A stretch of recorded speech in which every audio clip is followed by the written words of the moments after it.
Maintenant, on va terminer, voilà, simplement, mais très rapide, sur ces plateformes de coordination et d'orientation qui sont finalement très peu connues des parents.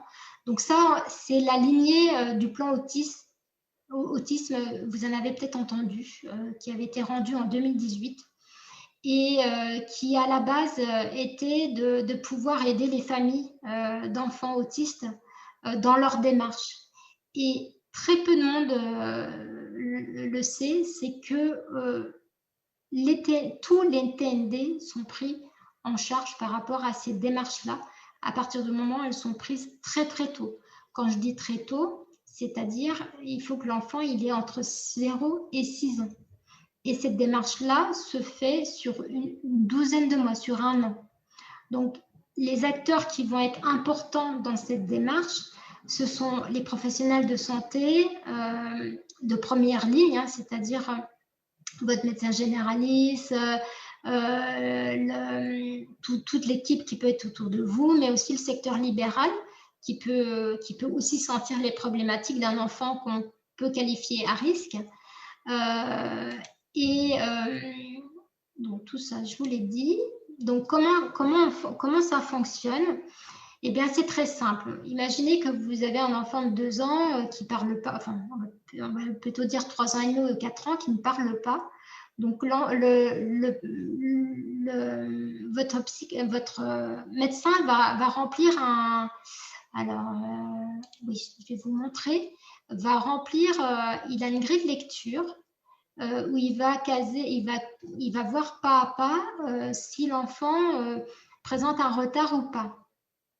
Donc, vous voyez, je vous montre en direct. On a encore un petit peu de temps, comme on a terminé tard. On a commencé tard, on va terminer un peu en décalé si ça va à tout le monde. Comme ça, on sera vraiment dans les temps. Donc ici, vous voyez, vous avez l'explication pour les médecins ou les professionnels. Donc, on va déjà voir les facteurs qui pourraient être à un haut risque pour que l'enfant présente un trouble neurodéveloppemental. Et puis, vous voyez, pas à pas, on va avoir des petits questionnaires alors, c'est votre médecin, c'est le médecin généraliste qui remplit cette partie-là. Et puis, ensuite, qui va soumettre... Alors, comment je fais? Hop, qui va soumettre... Voilà, qui soumet sa grille à une plateforme. Donc, c'est une plateforme. Il va, vous voyez, la remplir en disant « Attention, un enfant rencontre un risque de trouble du neurodéveloppement. » Et du coup, cet enfant-là, son dossier, cette grille, va être vu par un médecin coordonnateur de cette plateforme qui va juger si effectivement l'enfant peut rentrer dans le parcours de soins et s'il peut être vu par des professionnels pour réaliser des bilans. Voilà, et pour éventuellement avoir une prise en charge. Donc, ce qu'ils veulent, c'est que le délai soit le plus court possible, puisque vous savez que plus tôt c'est, mieux c'est. Donc, ils veulent, j'espère qu'ils pourront le tenir, 15 jours de délai pour valider l'entrée dans le parcours, et puis 6 mois de temps entre le moment où il rentre et le moment où toute l'équipe fait la synthèse pour dire est-ce que effectivement l'enfant peut rentrer dans le cadre d'un TND. Donc, comme je vous dis, ça n'est pas que l'autisme, c'est tous les troubles du neurodéveloppement. Donc, ici, c'est simplement pour que vous voyez qu'il existe un forfait bilan et intervention précoce. Donc, c'est absolument plus à la charge des familles pour le coup. C'est totalement pris en charge par ces plateformes-là avec des forfaits précoces, comme ils appellent, du bilan et du suivi. Il faut savoir que le suivi, donc les bilans peuvent concerner les psychologues, les ergothérapeutes et les psychomotriciens. Et les suivis peuvent être sur 45 minutes, 35 séances par an. Donc ça, c'est quand même très appréciable pour certaines familles, d'autant quand l'enfant est tout petit et que les familles sont un peu perdues. Donc je trouve que voilà, l'initiative est très jolie et importante à souligner. Alors, pour tout vous dire, ici, vous avez la carte de toutes les plateformes qui sont ouvertes. Nous, ici, on est là. Voilà. J'ai mis un plus gros. Donc, nous, on est censé ouvrir en deuxième semestre 2020. Donc, nous sommes en octobre 2020.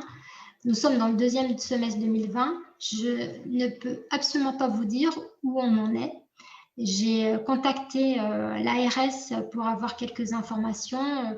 Et voilà, je n'ai pas eu les réponses à toutes mes questions, de savoir à quel stade on en était.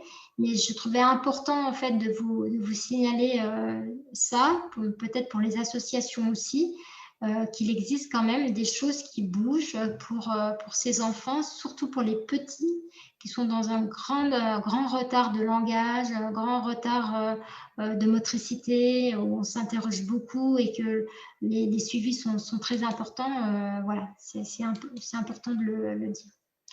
Donc voilà, waouh, je suis dans les temps, c'est magnifique. Donc pour finir, alors on a beaucoup balayé sur les troubles neurodéveloppementaux, que ce soit les enfants 10 ou les TSA. On remet un peu de part d'humanité, de psychologie derrière tout ça. Derrière des termes, c'est beau, mais il y a aussi un enfant. Il y a un enfant qui ne comprend pas, il y a des parents qui ne comprennent pas, personne ne comprend. Et c'est des enfants qui ont un gros manque de confiance en eux pour le coup, et d'estime aussi d'eux parce que rien ne va et qu'ils sont les plus nuls du monde. Donc l'important, c'est de bien planifier les choses, de bien définir les choses et d'accompagner ces familles pour pouvoir les aider. Un enfant 10, on est dans le cadre d'un pathologique et il ne faut pas confondre en fait un enfant qui pourrait ne pas être pas suffisamment entraîné et qu'il faut lui laisser du temps. Voilà, on est plutôt dans un retard, un petit retard ou quelques difficultés. Important aussi d'être attentif au déni. Personnellement, je me bats un petit peu avec les écoles qui sont formidables, mais parfois on dit il exagère, il fait exprès, voilà, alors que l'enfant met toute une énergie, voilà, qu'on ne voit pas. Il essaye de faire de son mieux et ça ne se voit pas. Et puis en parallèle aussi d'autres enfants qui ont tendance à être dans le déni de la difficulté. Ils mettent beaucoup d'énergie à essayer de camoufler aussi les choses. Rappelez aussi que le diagnostic, pour finir, c'est un travail pluridisciplinaire. Ce n'est pas qu'un travail neuropsychologique, c'est un travail en équipe. Même si on est en libéral, on se doit d'essayer d'être rattaché avec les autres professionnels et d'analyser, d'avoir une analyse qu'on appelle plurifactorielle. C'est-à-dire que tous les facteurs doivent être analysés.